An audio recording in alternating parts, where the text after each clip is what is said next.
Street Triple R. What a difference to the XRX. It's you feel every bump on this one. It feels like a toy compared to the other one. However, it's a damn sight more fun. It's easy to ride again. Handles superbly. Revs like mad. Just a joy, really. What can you say? Looks great. I think it looks great. Simple. It sounds fantastic. I'll start it up. I do apologise I didn't start the XRX up. It just whistles. It doesn't really make much of a noise, and I don't think you'd buy it because of the sound it makes. But this, I'm almost certain it's the stock exhaust pipe, but it sounds fantastic, especially when you're sat on it.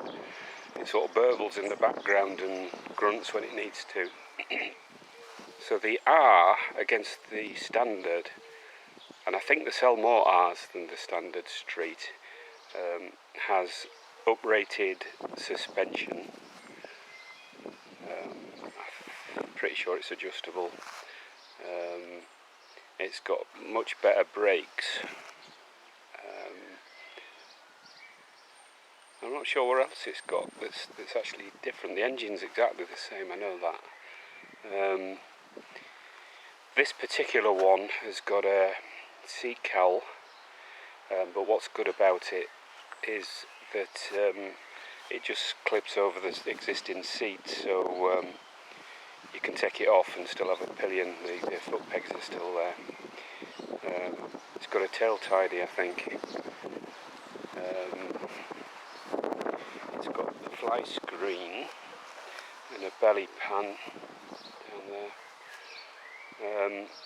And no triumph for throwing seat cowls, fly screen and belly pan in with the Street if you buy it before the end of June. What else can I say? Not that I went into any detail, but the computer on this is pretty basic compared to the XRX. It's still got a gear change indicator, which is great. It's got a fuel gauge. I'll show you when I start it up, but it's got I felt annoying blue lights that come up here when it's hinting that you should be changing up. I think you can change that. I think the rider can change when that works, but I don't really see the point of it. I don't really like the look of that brake reservoir. You can get black metal anodised ones for a ridiculous price probably, but I don't like the look of that. And I will say this, those mirrors are a complete waste of time. I couldn't see anything.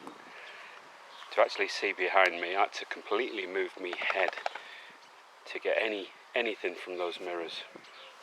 So if I did buy that bike, I'd have to do something with those. They do have bar end mirrors, but I don't know if they're much better. They need to come out another 6 inches or so. Sounds fantastic.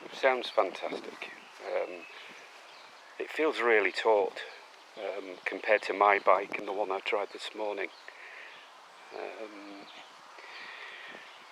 What else did I have to say? Yes, your seat position is quite far forward, definitely compared to the XRX, as you'd expect.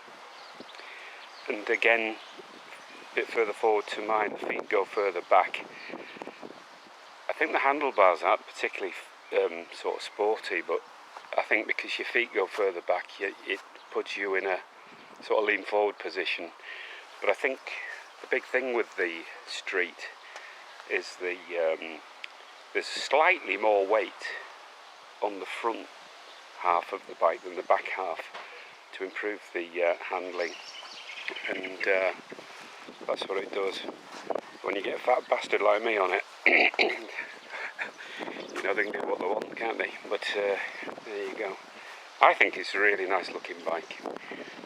It felt like a toy compared to the XRX this morning, but it didn't take long to get used to it, and I wasn't that uncomfortable on it. And to be honest, it feels more of a motorbike to me.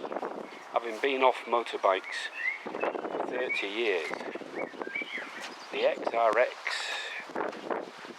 has got a bit of a car feel to it. That might sound a bit silly, but I could sit up on that all day and be nice and comfortable, which is great. But is that what I really want from a motorbike? If I was going miles and miles, I'd have to think about the comfort more. If I'm going to use use a bike a couple of times a week to do 60 mile bursts, say 120 miles a day, 2 days, do I really need something that will take me around Europe in comfort? I'm not so sure.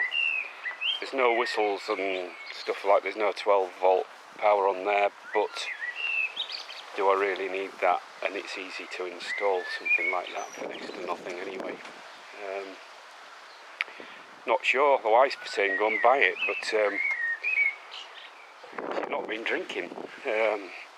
But I think I'd need to try the speed, because I just think for a big old bugger like me, it might just be a bit small. Not in terms of performance, because it goes like shit up a shovel and I'm Captain Slow. But anyway, start it up and then you can hear it. Hopefully this camera will pick up a decent bit of sound.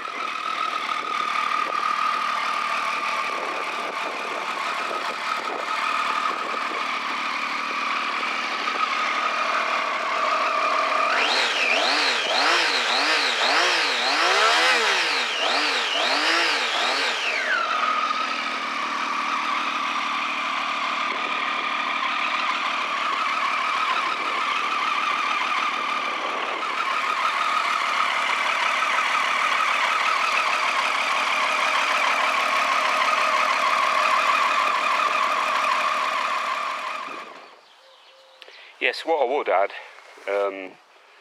is miles per gallon could be an issue. I think this is a 17 litre tank and it drinks fuel if you rev it, and I think it's a bike you're going to rev whatever your prior intentions are, and I'm not sure you get to a tank 150 miles or something like that, which is